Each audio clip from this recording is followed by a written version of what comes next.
Hello and welcome to this video on multiplying complex numbers. So if you recall, complex numbers are every number basically, right? They can be written in the form a plus b times I. So you have a real number plus some pure imaginary number, and that I, recall, is the principal square root of -1, right? So I is the number that when you square it you get -1 back. And what we're going to see here are several examples where we're asked to multiply these complex numbers.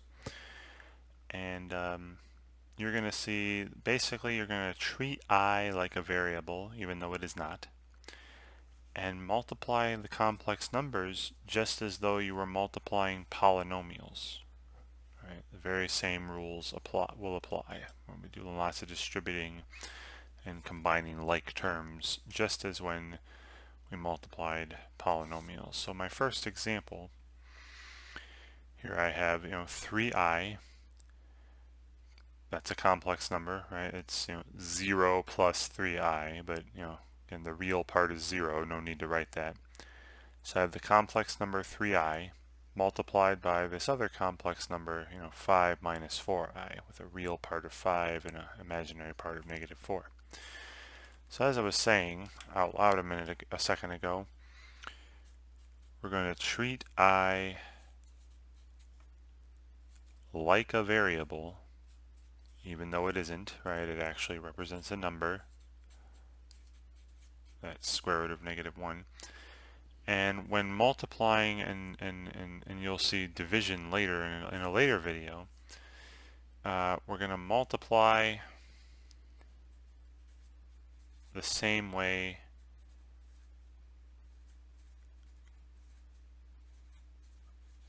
you multiply polynomials.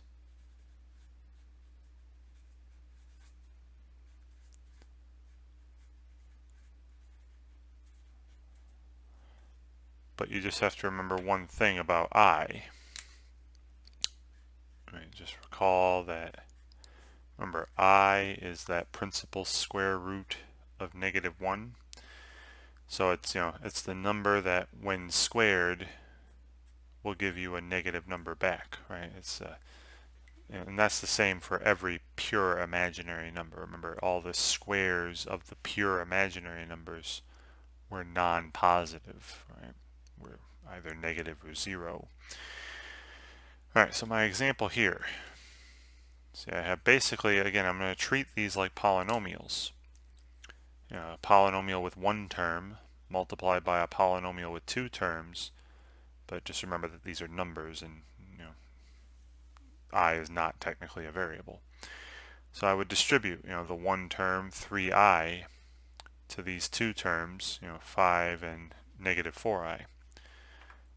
So that would give me the following.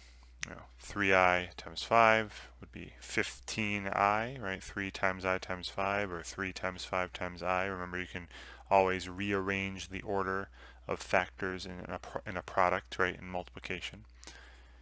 So that's 15i. And then I have positive 3i times -4i. A positive times negative will be negative. Then rearranging the factors, we have the 3 times the 4 is 12.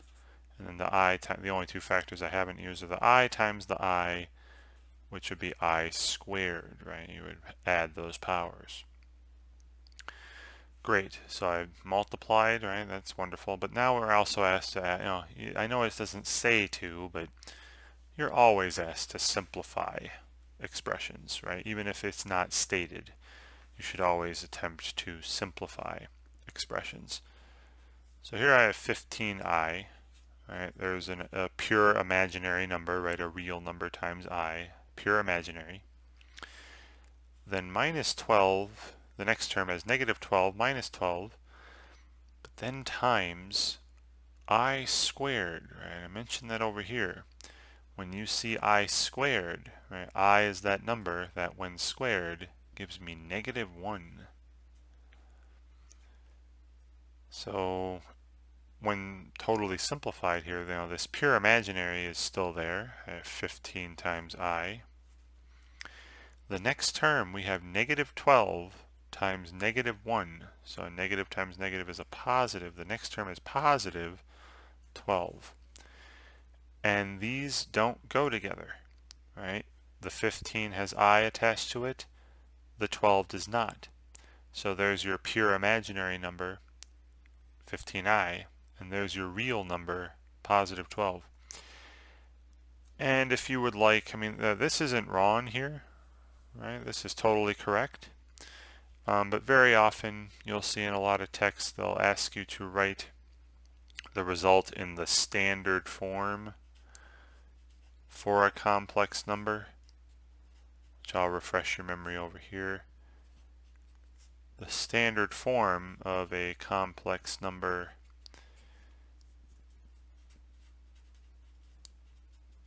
is that, a plus bi, right, where you have, a is a real number, b is also real, but you put them together and you get a pure imaginary, but a and b are real, right? So you have a real number plus some pure imaginary. So this isn't wrong, right? 15i plus 12. But if I just rearrange the terms so I can get it, I'll put it in this standard form where, where the real term is first, so the positive 12 first, and then the pure imaginary term is second, I got positive 15i.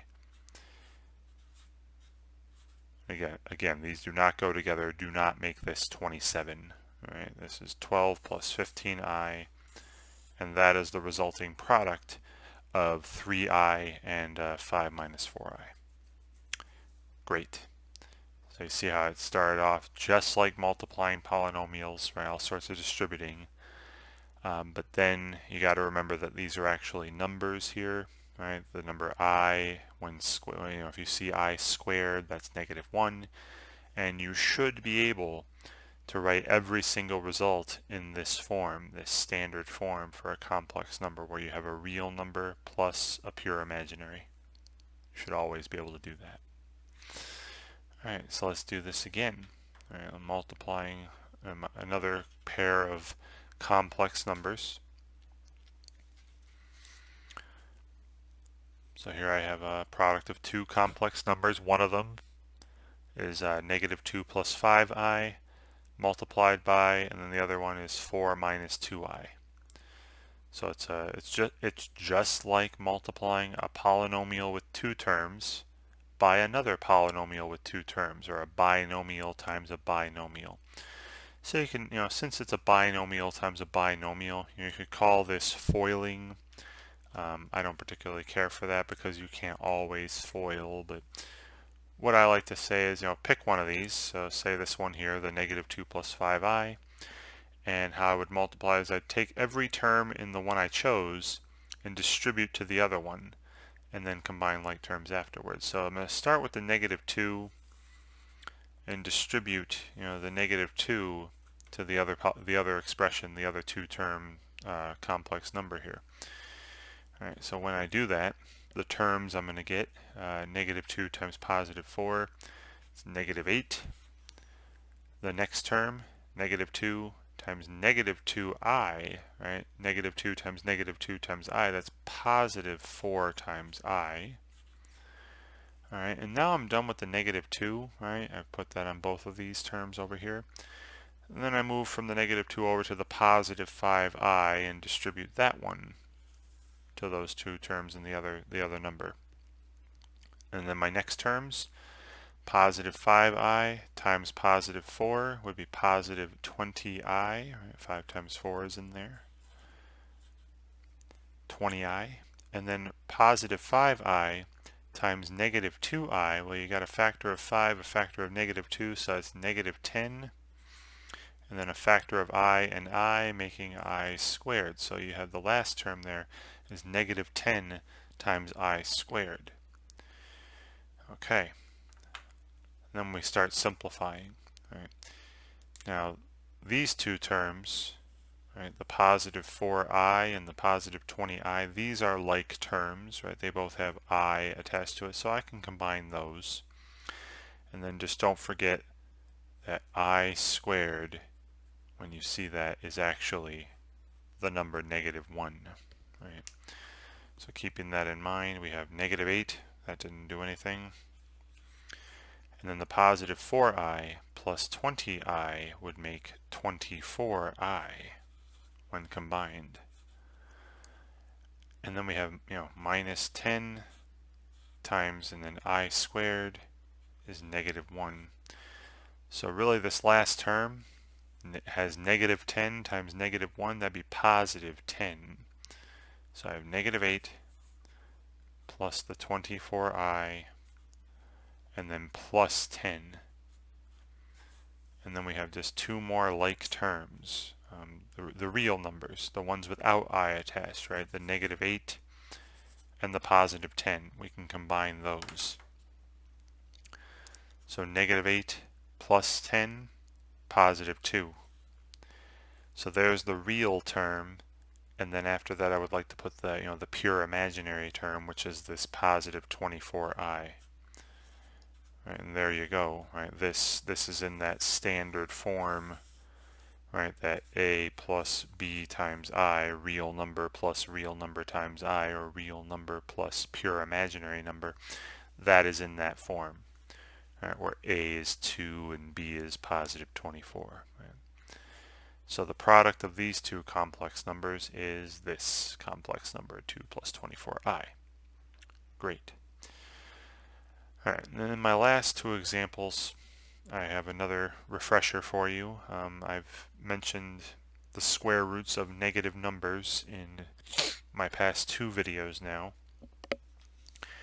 And I just really want to remind you that whenever you see the square root of a negative number, right, you should automatically think, immediately think, I should rewrite that as a pure imaginary.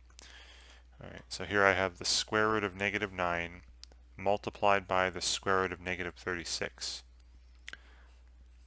So please remember again, suppose I have again, I've written this in the past couple videos, if n is greater than or equal to 0, suppose capital N represents some non-negative number.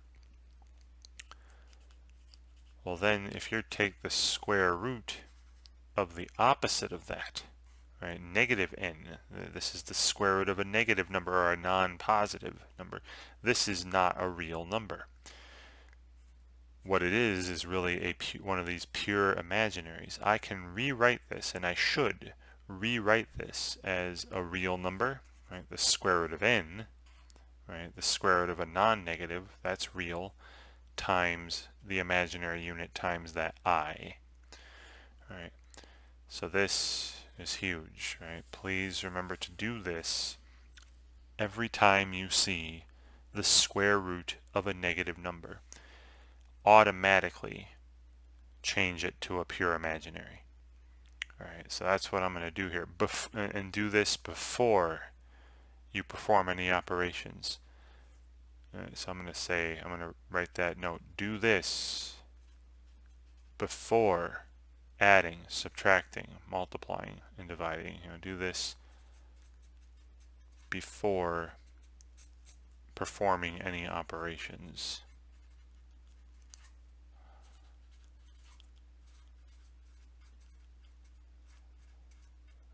Very big point.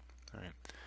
And then after I get through this example, I want to show you why I'm telling you to do this, because there is a very common mistake I'm going to point out when it comes to seeing products like this. Alright, so first I'm going to change, the square root of -9, and I'll do these off to the side here. So the square root of -9, I see that, and immediately I think I'm going to change this to its pure imaginary form. That's the square root of +9 times I. And again, make sure the I is not in the square root. Right? Notice that I didn't make the bar very long. And then again, very often they'll put the I in front of the square root just to make sure it's not inside. But what is the square root of 9? The principal square root of 9 is 3. So the square root of -9 I'm going to rewrite as 3i. I'll do that right now. So in parentheses here I got there 3i. That's the square root of 9 times And the other one, the square root of another square root of a negative, right? So it's a pure imaginary, and let's just see how it looks like a pure imaginary, right? Or some real number times I. The square root of negative 36, I'm going to rewrite as the square root of positive 36, right? A real number. Then afterwards times I. But what is the, the non-negative square root or the principal square root of 36? That's just 6, right? So this is 6I. So the square root of negative 9 is 3I times the square root of negative 36 is 6I, and now it's no different than the earlier examples where it's just like I'm multiplying polynomials. It's like having 3x times 6x, but instead of x I have I. So I'm multiplying these two, I have factors of 3 and 6. That would make a product of 18. Then you have the I and I factors left over. I times I is I squared. All right. And this isn't, totally simplified. I mean, this is fine, but it's not simplified because, remember, I squared is negative 1. So this is 18 times I squared is negative 1. So I get negative 18. Alright, so the square root of negative 9 times the square root of negative 36 is negative 18. Alright, now what I want to point out in this one is a very, very common mistake that's made. Don't use the product rule or the product property for radicals here.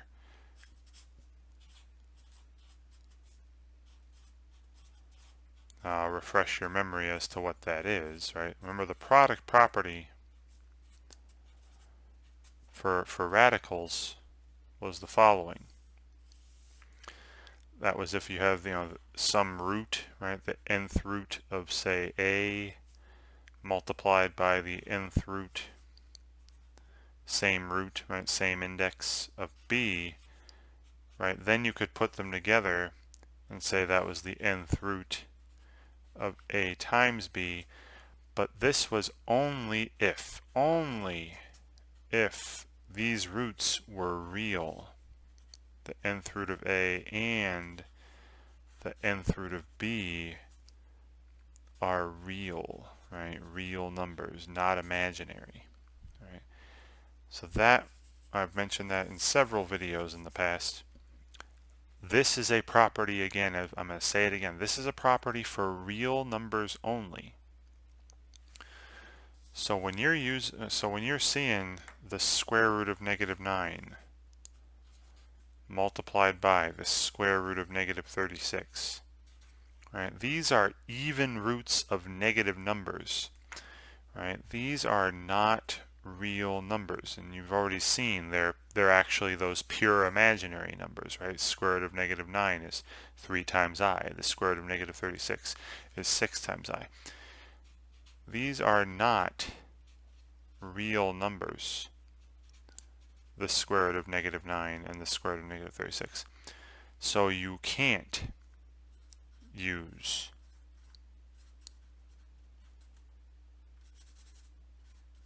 that product property. Because look at what happens when you do. Right? If you feel like, oh, I can do it, say, hey, this is the square root of, and then you take negative 9 times negative 36, and so that's the square root of, and here I have a negative times a negative, that's a positive. Then 9 times 36 would be 270 plus 54, that's 324. And then what's the square root of 324? And you remember this square root, when you see this symbol, it's asking you for the non-negative root, the principal root. So this should be positive 18, right? 18 squared is 324. But remember, this is wrong. So I mean, like, remember, we got negative 18. This is correct. because this is a pure imaginary times a pure imaginary. You'd end up with I squared somewhere, which would make it negative. So this is incorrect. All right, you cannot do this over here when you see the product of two, imaginary numbers. This, I'm going to say it one more time. This rule, this product property is only for real numbers. All right, real numbers only. So pay close attention. If I have a square root of a negative in a product, you can't use the product property. Alright, so that was negative 18. And like I said, a way to avoid that mistake is by changing the square root of a negative to a pure imaginary before you do anything, before anything else. This is a nice way to avoid that mistake of using the product property when you shouldn't. So I have one last example where this comes up again, where I have a couple square roots of negatives involved in a product. Right. So my last example here, I have a 2 plus the square root of negative 36 multiplied by, and then this number here, 4 minus the square root of negative 25. So just like the previous example, when you see the square roots of negatives, you should instantly think, change those to pure imaginaries before you do any multiplication, before you do any distributing, adding, subtracting, before you do anything. Change the square roots of your negatives to pure imaginaries. Alright, so inside the first set of parentheses, you got 2 plus, now we saw the square root of negative 36 on the previous page. Remember, this was the square root of 36 times I.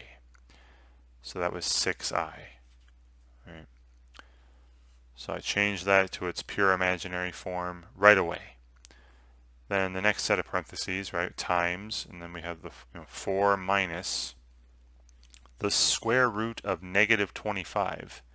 Haven't done that one yet. I'll do that off to the side. The square root of negative 25, again, write it as a pure imaginary. That's the square root of positive 25, which is real, a real number times I. And what is the square root of positive 25? That's 5I. Right? We have so square root of negative 25, 5I. Right, now this becomes no different than the first example I did with the multiplication here, where we can do the foiling, right? These are two binomials, two expressions with two terms. Or, just, I like to say, just lots of distributing. So I pick one of these, right? Say the 2 plus 6i, and I'll distribute all these terms to these terms and the other expression, and then we'll combine like terms and simplify and all that. So I'll start with the 2. Right, we have 2 times the 4, and then 2 times the negative 5i. So the first term, right, 2 times 4 is 8. Then positive 2 times negative 5i would be negative 10i. Alright, I'm done with the 2. And move over to the positive 6i and distribute that to the other expression as well. Alright, so the next term, we have positive 6i times positive 4, be positive 24i. And then the last multiplication I'm doing is I have positive 6i times negative 5i. Positive times negative would be negative, and 6i times 5i would be 30i squared. Alright. Okay, and then combine like terms. I have some like terms here. Both of these terms, the negative 10i and positive 24i, have I attached. They're both pure imaginaries, so I can combine those. So we have 8 still. Then the negative 10i plus 24i would make positive 14i. And then remember, I squared is negative 1. So this last term is really, minus 30 times negative 1, or just plus 30, right? This is negative 30 times negative 1. So we have 8 plus 14i, and then the last term is really plus 30, positive 30. And look, more like terms, right? The real numbers, the 8 and the 30, those will go together. I combine those constants, those real numbers.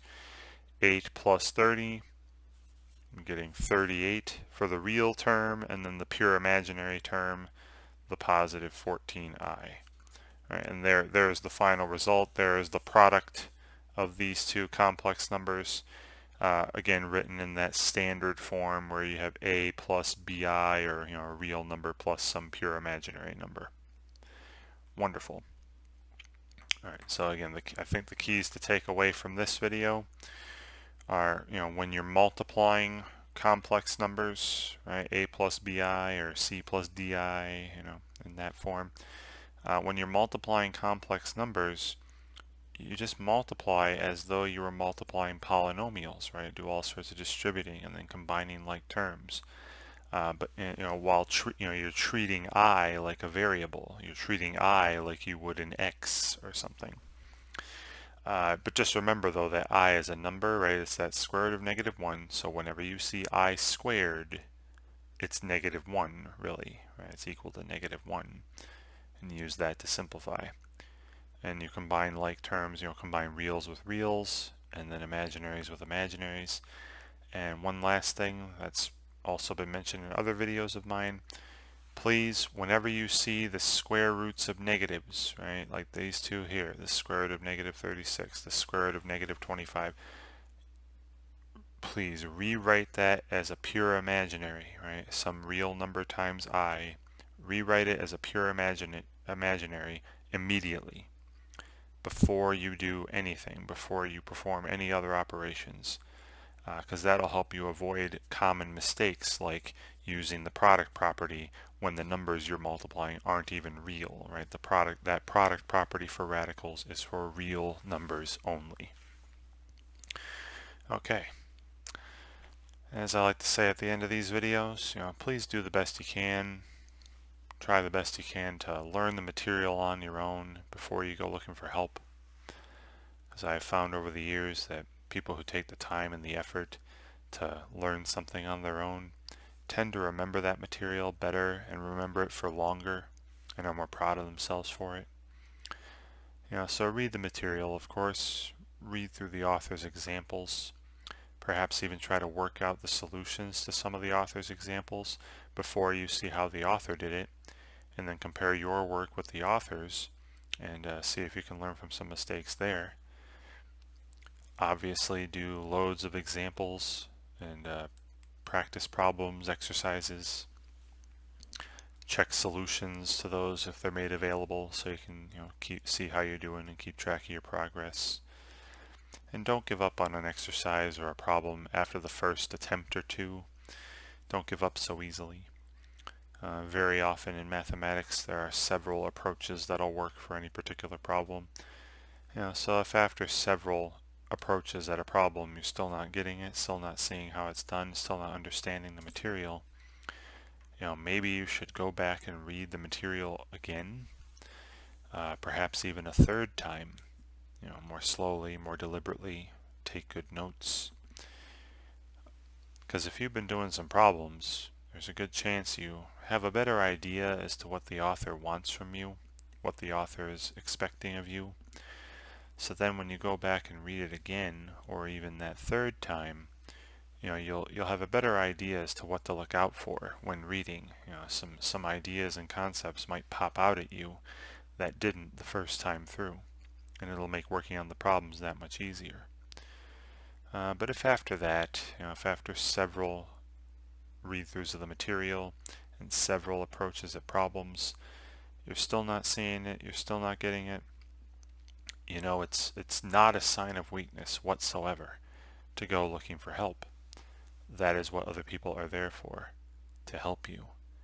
So ask a teacher, a tutor, a friend, someone in your class who you know knows the material well and is willing to help. Look for supplemental materials online. There's tons of it out there. Look for videos online. There's loads of those too. Videos like this one, or plenty of other ones out there that are better than this one. I assure you that they're out there and they're easy to find. But just keep at it. Stay persistent. Keep practicing. Don't give up. And above all, I find that this is the hardest thing for most people, is to stay positive about the subject. Try to have fun with it. Make a game of it. Believe in yourself and your abilities, even through your struggles and failures and mistakes, because it's in those moments of struggle and failure that you can learn the most, and learn the most deeply. When you take the time and you keep at it, and you get good enough to fix your problems, you learn from those mistakes. You learn from those errors. Once you fix them, and it sticks with you for a lot longer afterwards than if you got it right the first time through. All right, so stay persistent, keep practicing, stay positive, and don't give up. And I just know you'll get it. And thank you very much for watching.